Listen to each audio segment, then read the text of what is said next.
Hello, this is Steve speaking with his voice. This video is a tour of Waverly Park, the community park I take care of in my neighborhood in West Caldwell, New Jersey. I will not be appearing in this video. You will only hear my voiceover because I am making this video with a Canon PowerShot digital camera, and so this video is to be live and unedited.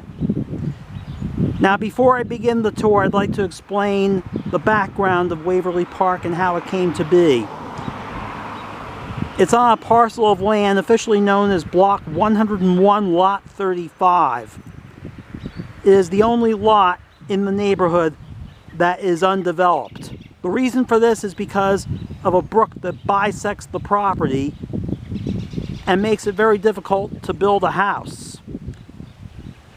The lot is on the northeastern corner of Forest Avenue and Waverly Place. If a house were to be built here, it would have the address of 140 Forest Avenue. Forest Avenue is a main residential drag in this neighborhood, and Waverly Place is a connector street to the avenue that runs parallel to Forest Avenue, Hillside Avenue. Nobody lives on Waverly Place. The park was obviously named for Waverly Place when it was founded. And this is how it was founded.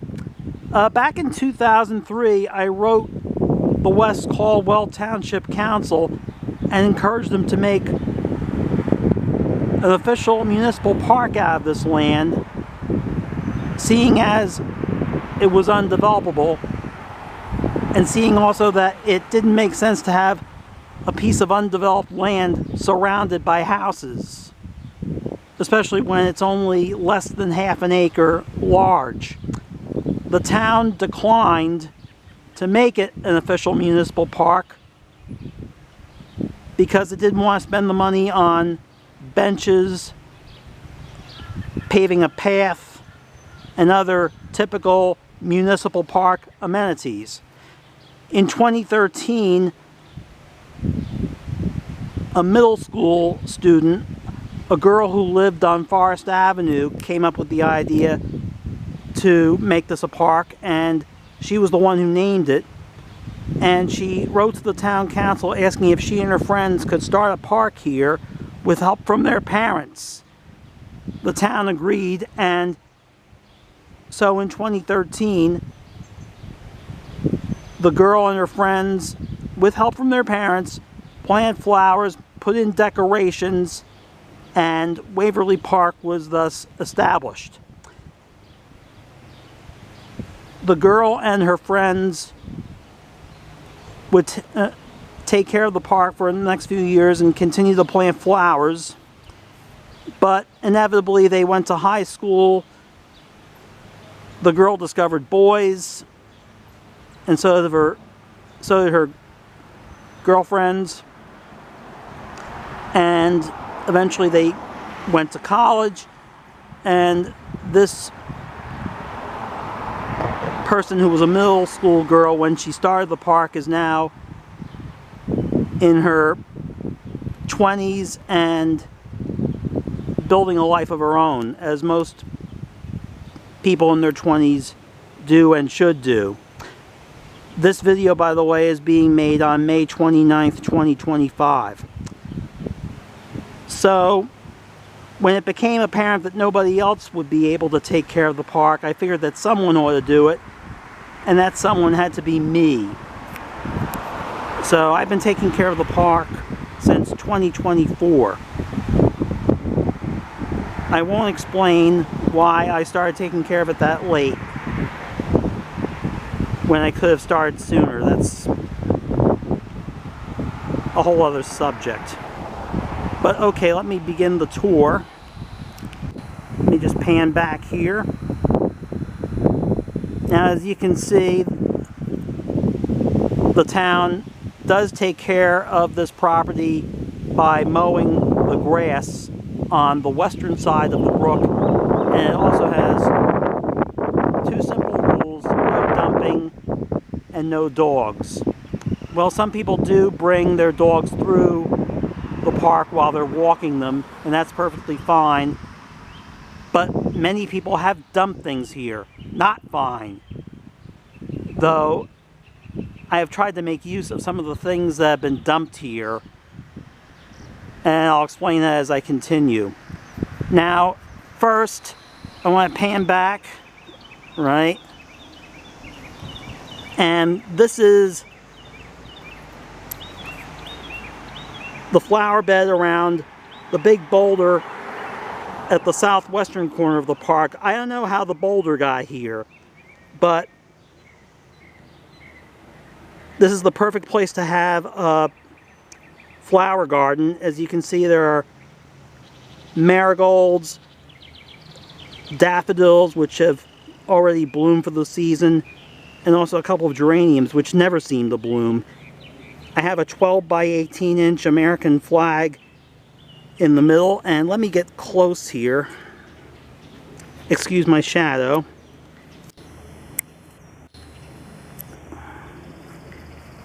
Right there you can see next to the flag to the right a paper butterfly on a stem. Somebody else contributed that. When the breeze blows, it looks like the butterfly is flapping its wings, even though it's not a real butterfly. I have yellow marigolds to the left, orange marigolds to the right, and all the flowers are carefully planted an exact distance apart from each other. The marigolds, for example, are planted exactly 1 foot apart from each other. I planted them like that because I was inspired by how flowers were planted at the Luxembourg Gardens in Paris. I went to Paris last summer and I saw Luxembourg Gardens. It's a beautiful park for anyone who hopes to go to Paris, and I was immediately taken by how they arranged the flowers in each of the gardens. So even though a New Jersey suburb isn't Paris, I tried to apply the standards of a French garden into the gardens in this park. So this is the main flower bed. It's shaped like a U. And the daffodils are in a neat row, as are the marigolds. Now, if I may step back for a moment, and here's a Japanese maple sapling, one of a 5, I believe, Japanese maple saplings I planted along the southern and western perimeter of the park, which is the landscaped side. The eastern side of the park is unspoiled wilderness. So I try to have a balance between the two. The western side has always been an open field, and the eastern side has always been woodsy. So it works out perfectly. And my goal is to have these Japanese maples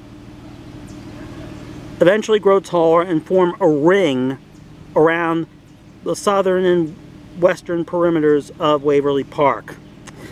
Now I'm heading east along the sidewalk on Waverly Place, and right here is the Waverly Park bench. I did not contribute this bench. I don't remember who did, and I don't remember who painted the park's name and the flowers on the back, but it really looks nice and I really appreciate it.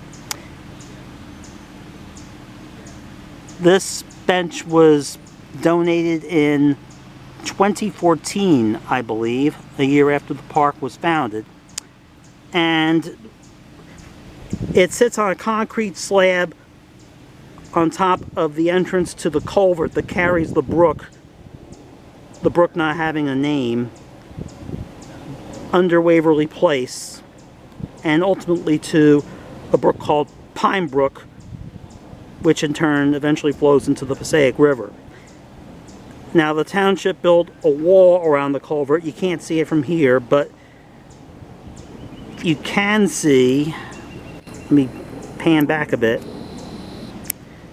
you can see two small boulders symmetrically placed on either side of the bench. And one thing that's asymmetrical is that there is another flower bed around the left boulder, whereas the right boulder doesn't have one. But here I have more daffodils and geraniums growing. The geraniums never bloom, I don't know why, but I also have some impatiens. Let me pan it back a little again. And they certainly help make the park look more festive than it already does. And right next to the boulder is a forsythia bush. A month ago it was ablaze in yellow flowers, but we'll have to wait until next April for it to be flowery again. Okay, I'm making up this spiel as I go, so you'll have to forgive me. Okay, so now we're walking east down the sidewalk along Waverly Place, and here is a trail that I blazed. Let me look over here. When I started taking care of the park, I should say, there was nothing here except some thick bushes, and I thought it'd be really cool to have a trail connect the sidewalk with another trail that I blazed. This is just a spur trail. It connects with a larger trail that goes through the wooded area, and the main trail goes on and goes across the brook, and you'll see how it goes across when we get to that point. And here's another little thing I added. This trail marker, excuse the bird dropping. This is a black trail marker with a white circular plastic and a piece on top. This is actually a table leg positioned upside down with the hardware that connected the table leg to the tabletop buried underneath. Let me explain what happened here. Somebody in my neighborhood threw out a table, and the four table legs had been removed and thrown out separately.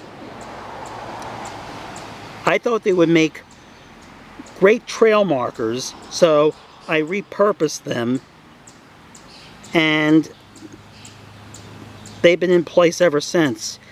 The only problem is that it was an indoor table, and these table legs haven't fared very well in the weather, so I had to fill cracks in them with wood filler and then spray paint them black. But they're still hanging on, and I hope I can continue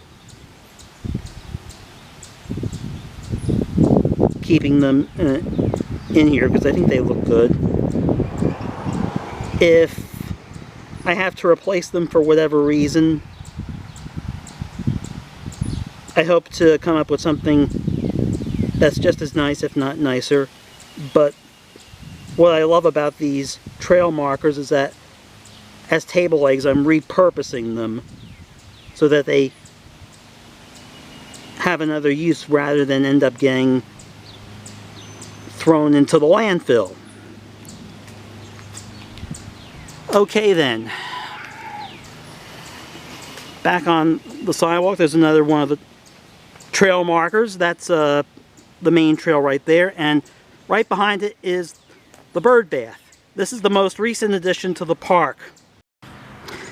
Now this is the southeast corner of Waverly Park, and this particular corner not too long ago was an absolute mess. Despite the rule against dumping on this property, there was a lot of stuff that got dumped here. Broken pieces of slate, used pavers, used doggy bags, and I'm not talking about leftovers from restaurants. Broken bottles, broken plastic, and as if that weren't bad enough, there was all of this horrible growth. There were all these weeds and vines that made this corner look really terrible. I cleaned it all up. I planted grass, and so we had this nice little corner along Waverly Place up to the eastern edge of the park. But I thought it was still missing something. It needed a centerpiece, and that's when I decided to get a bird bath. And this is the one I chose. The Public Works Department takes basic care of this property, and a fellow at the Public Works Department said I could put a bird bath here so long as it wasn't conspicuous, and I got the plainest, simplest bird bath I could find, which is exactly the kind I wanted anyway. Now if I can go over here, there's another flag, 12 by 18 inches, some more flowers, but I wanted to show you this. This is a stone sign that simply says Waverly Park, established 2013. Now this sign was my contribution. I wanted to put a sign here because when people walked down Waverly Place from Hillside Avenue, there was no sign or any other indication that this area had become a park. So I got this stone sign made. And the reason it says established 2013 is because I wanted to give credit where credit is due and acknowledge the fact that this park was founded by these middle school girls in 2013. The park had fallen into neglect sometime around when COVID hit, and it remained neglected for a while despite a few efforts at sprucing it up. And when I took over taking care of this park in 2024, it was as if I created a park from whole cloth. Well, I don't want to take the credit for starting the park because I didn't start it. And that's why it says established 2013, even though I started working on this park in earnest in 2024. So, alright, we're going to go over here, and there's an iris garden. These irises are from my yard. I didn't have room for them. Unfortunately, they didn't bloom this year. Irises are like that. They don't necessarily bloom when you want them to. And here's the main trail I blazed. And now we're going to walk down this trail.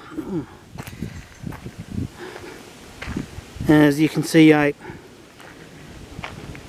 put gravel on these trails to make it stand out more, and also to try to control the weeds, although weeds have been growing on this trail since I blazed it. And right there is something I found that was dumped in this park. I don't know what it is. I think it's a roof fixture for stopping melting snow from falling over. But I spray painted it blue and made it as a trail marker. One man's junk is another man's treasure, and I tried to make use of some of the junk I found here. There was another trail marker I made out of a metal pole I found here, but someone stole it. Alright, let me just pan over here back towards the corner of Forest Avenue and Waverly Place. You can see the bench in the distance, but right here is this open space. Kind of looks like a lunar landscape, but you'll notice the netting around some of these seedling trees I planted. This requires some explanation here. There used to be burning bushes, those ornamental bushes that people always like to plant in their yards. They're originally from China, and they're an invasive species. And here's the thing, when the burning bushes were growing in this area, they always look beautiful in the fall because of their vibrant red and orange color when their leaves changed. They're green most of the year, but they become this vibrant red and orange in the autumn, and that's how they came to be called burning bushes. It has nothing to do with the Old Testament. But here's the thing.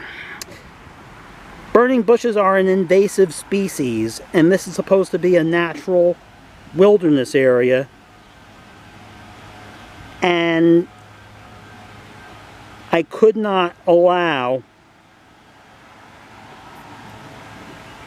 an invasive species to grow in what is supposed to be a natural wilderness area.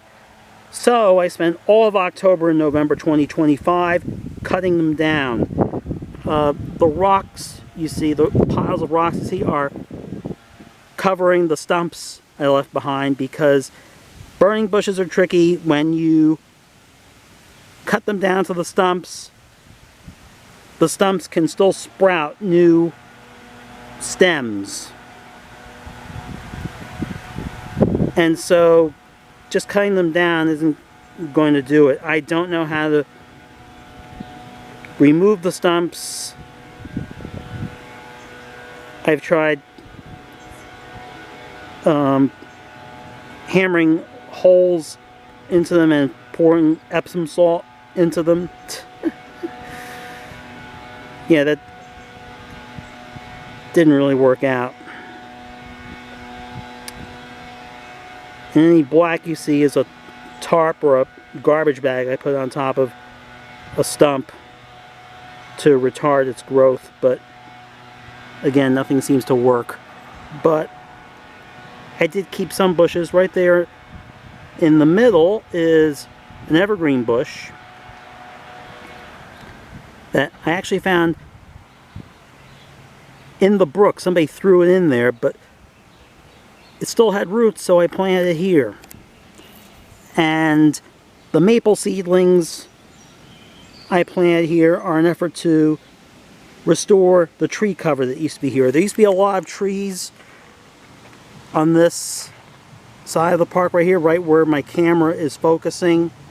But what happened was, first came this big snowstorm in October of 2011 that damaged a lot of trees, and they had to be cut down. The top half of one tree was dangling from the bottom half of the other. And then whatever that storm didn't kill, Hurricane Sandy, which happened exactly 1 year to the day later, did. If you notice back here, you'll see this evergreen that was growing in the wild when I cleaned up that corner. I left it alone because this area right here is all barren,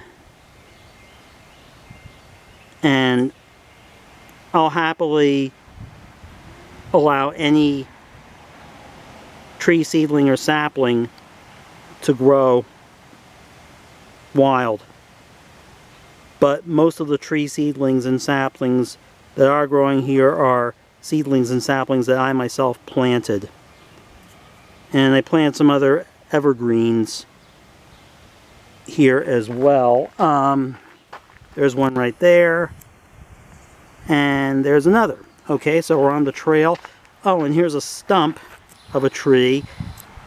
This is another reason why the eastern edge of the park is barren. They had to cut down a lot of trees to get to this tree because it was dying, as you can tell from the rot in the stump.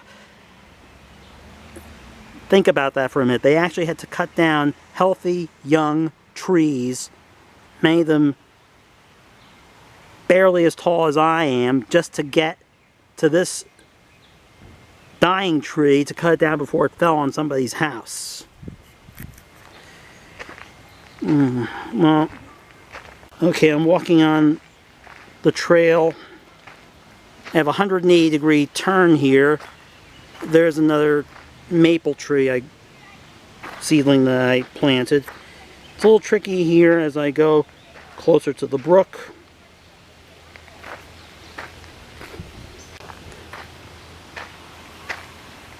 I normally don't take it slowly on this trail because it's not that hard to navigate, but it is hard to navigate when you're holding a Canon PowerShot digital camera in both hands.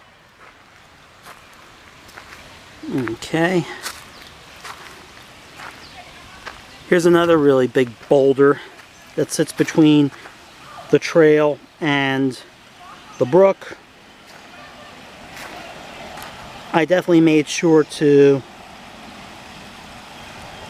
have the trail go right against the boulder. This was a natural place for it. And here's the junction of the main trail and the spur trail. And you'll see these poles here, 4 of them, 3 of them on one side, 1 on the other. They're actually mop handles. Now you're probably wondering why I put mop handles along this trail. Well, you see how steep it is? When I removed the bushes here to blaze this trail through, and by the way, they were burning bushes, I didn't realize exactly how steep this little hill was, and when I blazed the trail, I found it very tricky to walk on in either direction. It's a little tricky to walk on going up, and it's a little tricky to walk up going down. So the mop handles are here as grappling poles. You simply hold on to them while you're navigating the trail going up or down so you don't slip. Maybe you don't need to hold on to a grappling pole, but for those who do, there they are. I've had trouble with some of the kids in this park. Once I found 2 of these poles missing, and it turned out that there were these kids jousting with them like a scene out of one of the Star Wars movies. I'm a fan of Star Wars, but I'm not a fan of misuse of park amenities. And here's a series of stepping stones across the brook.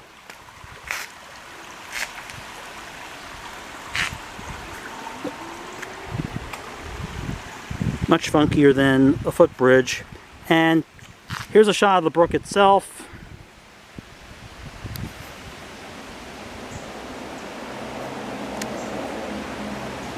It's because of the brook, of course, that this property is undeveloped, and because of the brook, long before the middle school girls I mentioned turned this property into a park, it was always an oasis for the neighborhood. they didn't pay much attention to the eastern side of the property that I just came from in this video. They concentrate only on the western side, planting flowers and all that. But part of the reason I blazed a trail that would go through the eastern side, which is all wilderness, was because I consider the eastern side to be part of the park as well. So let's go back to the trail. And here then is the lawn, and note the exposed roots I turned into steps. A couple of 90-degree turns here, and it comes out to, there's one of the other trail markers. This is actually the third of 3, and I already showed you the other 2. And let me orient the camera here. And here is the Impatience Garden with this lovely classical pillar that I actually got out of somebody's garbage. This park is all about repurposing and reusing.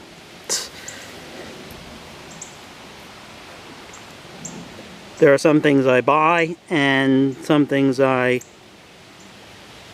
get from other people's garbage. Like I said, one man's junk is another man's treasure. As for the Impatiens, they too are planted in carefully deliberate rows, different colors. Unlike the marigolds, I just mixed up the colors here. And of course there's some rocks around the pillar and also some wildflowers. They were in full bloom. They were all purple. I know it's not considered good form to allow wildflowers to get into a cultivated flower garden, but I left them in simply because I appreciated the color and I thought they complemented the Impatiens rather well. Okay. Now I'll turn around and show you something else I fished out of somebody's garbage. These 2 lawn chairs. Alright, now these 2 lawn chairs are 2 of 6 lawn chairs that a neighbor of mine threw out. I guess my neighbor didn't need them anymore, didn't want them anymore, and as much as I would have loved to save all 6 chairs so that there would be that much less plastic going into a landfill somewhere, I only needed 2. I thought any more would be excessive because in addition to these 2 chairs, there are 2 other chairs in the park that I'm going to show you. And there's also the bench that I already did show you. So up to 6 people can sit in this park at one time, though I've never seen 6 people sit here all at once. But the bench is very popular with the neighbors, and if the bench is occupied, there are always these 2 chairs plus the other 2 chairs I'm going to show you as alternatives. Now, we're going to walk over here to this evergreen, and you can see 2 birdhouses hung in this tree. I did not add the birdhouses. I do not take credit for them, although the birdhouse at the bottom was made of plain wood, so I took the liberty of staining it because I figure even the bird deserves a nice house to live in. Alright, and here's a child's picnic table that a neighbor of mine contributed. There used to be an adult picnic table set with separate benches that I contributed. It was 40 years old, 40 years old, and it hadn't been used in decades. It was sitting in my garage, and I figured then that rather than leave it in my garage when I wasn't even using it. Why not donate it to the park? And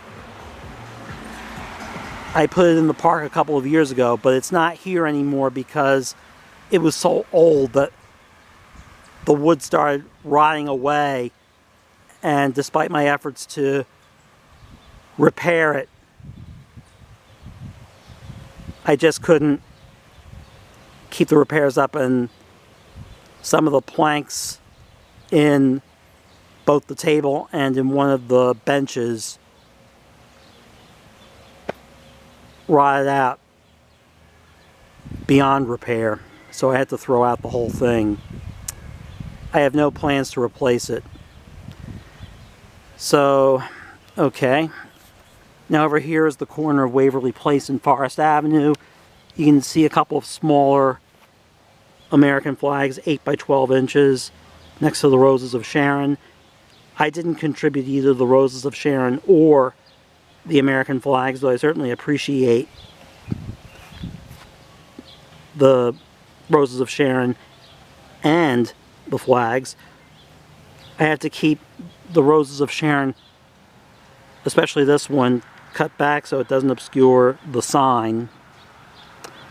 And right here, let me just pan away from the park for a moment to show you this. This is the sidewalk on the even-numbered address side of Forest Avenue, and it comes all the way up from Bloomfield Avenue, which is the main street in neighboring Caldwell. And Forest Avenue goes farther up, as you can see, but the sidewalk on the even-numbered address side does not continue. So I thought it would be a shame for somebody who walked all the way up from Bloomfield Avenue on this sidewalk to suddenly have no sidewalk to walk on. So why not, I thought, put a paver path in the park that starts at the end of the sidewalk and leads to the two other chairs I referred to. So here's the paver path right here. I used 30 of these. I have a similar paver path in my yard. That wasn't my doing. It came with the house when I first moved in. But this path is all my doing, and you can see the two black Adirondack chairs. They're made of plastic. They're not wooden chairs, but they do look nice. And there you can see a cedar tree that someone else planted. And here are these two lovely black plastic Adirondack chairs overlooking the brook, right next to a really big rock. This is sort of a bluff here. And I'll show you this.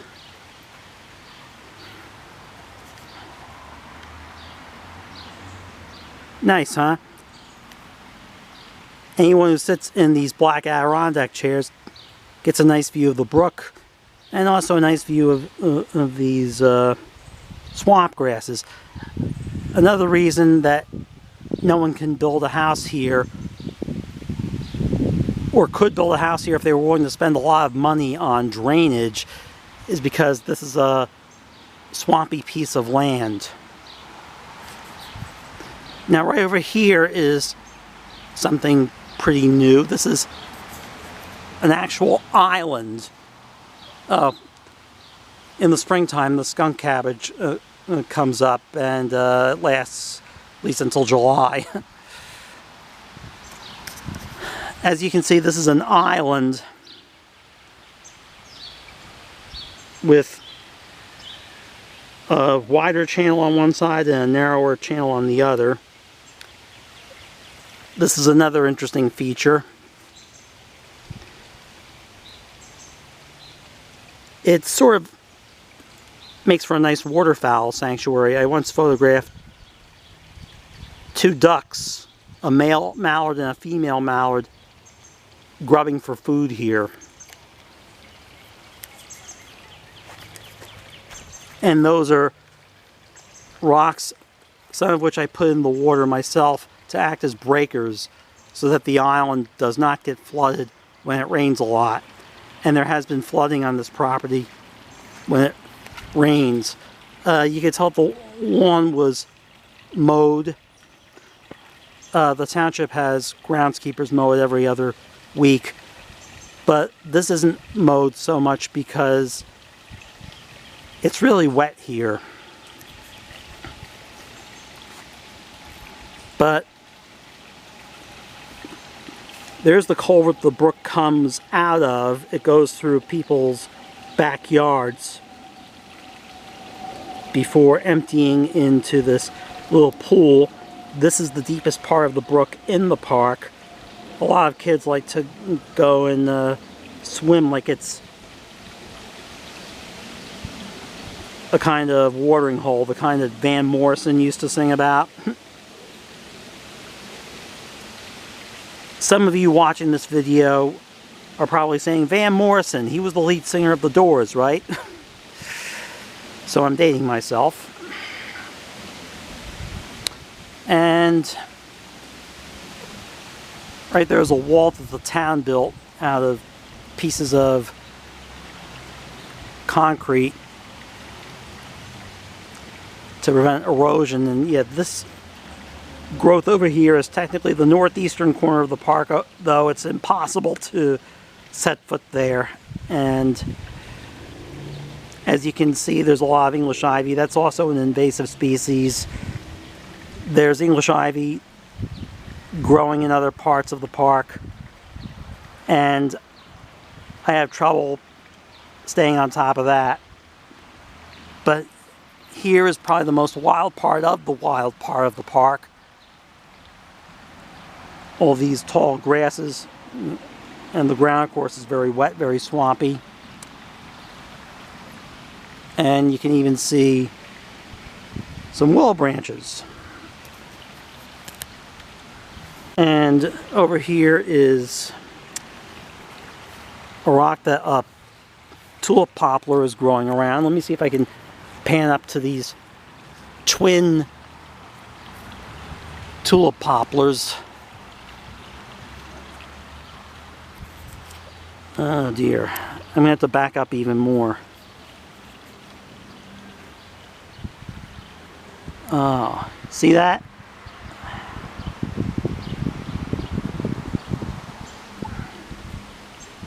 That's really nice. And there's another evergreen,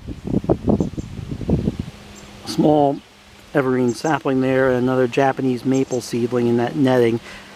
This area is pretty much nothing but the field. When I laid down the paver path, I decided that all the flower gardens, the chairs, and any other decorations would be within the area bordered by the paver path, Forest Avenue, and Waverly Place, whereas this field beyond the paver path would remain empty. I'm trying for balance of sorts in the landscaping.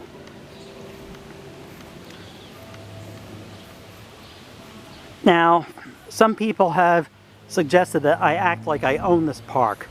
Let me make it clear, I don't. I just happen to be the only person taking care of it at the moment.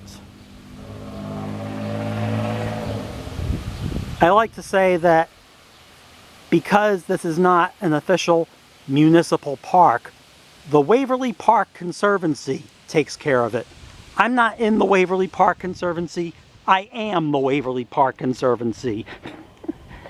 And yes, I put this garbage can in here because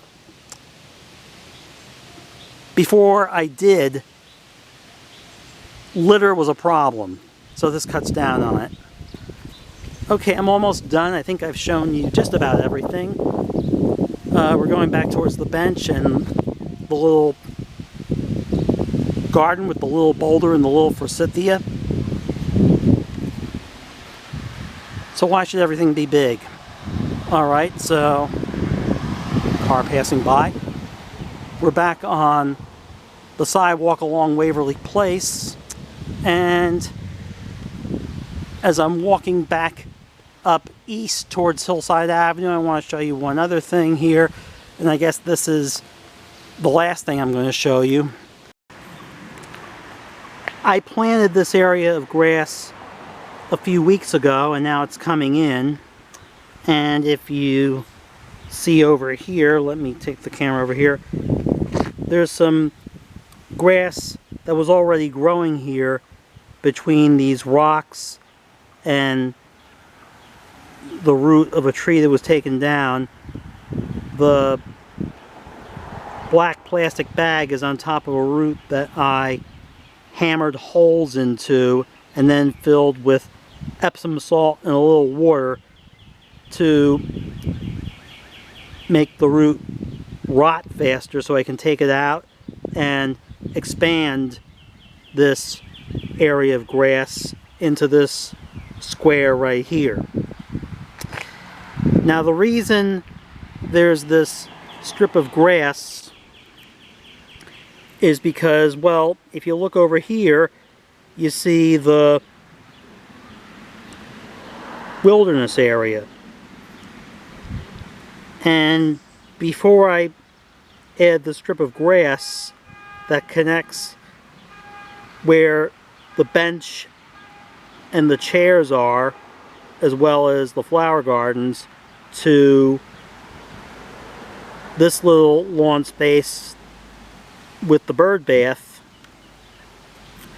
the reason I planted the strip to connect the two areas is because it just didn't make sense for the wilderness area to come right up to the edge of the sidewalk. The sidewalk is an urban and suburban feature. The wilderness is largely associated with rural areas, and it just didn't seem right for a wilderness area that you would find in the country to come up against a sidewalk which you find in the city or the suburbs. So I planted this strip of grass to act as a buffer zone between the man-made world, the street, the sidewalk, the houses, and the natural world, the trees, the bushes, and other assorted weeds and plants. And again, that's why I had to take the burning bushes out, because they're bushes, but they're not natural in that they're not native to North America, and they were also damaging the indigenous ecosystem. So I guess that's it. Oh, there's a bird using the bird bath. Isn't that sweet? So I guess I'll end where I began, with a close-up of a sign. And since I'm right here next to the stone sign I put in, I might as well end with this. I add the marigolds to make it look a little more festive, though. Admittedly, it does kind of look like a grave site, but you work with it what you have.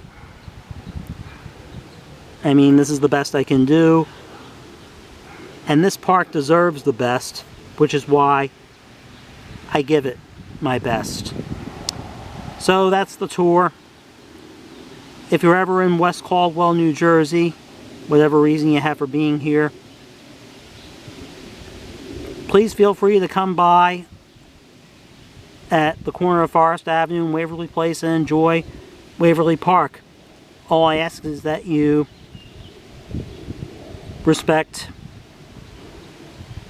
the bench, the seats, the flowers, and otherwise just enjoy yourself here. Thank you for watching this video. I hope to make another video soon. Bye.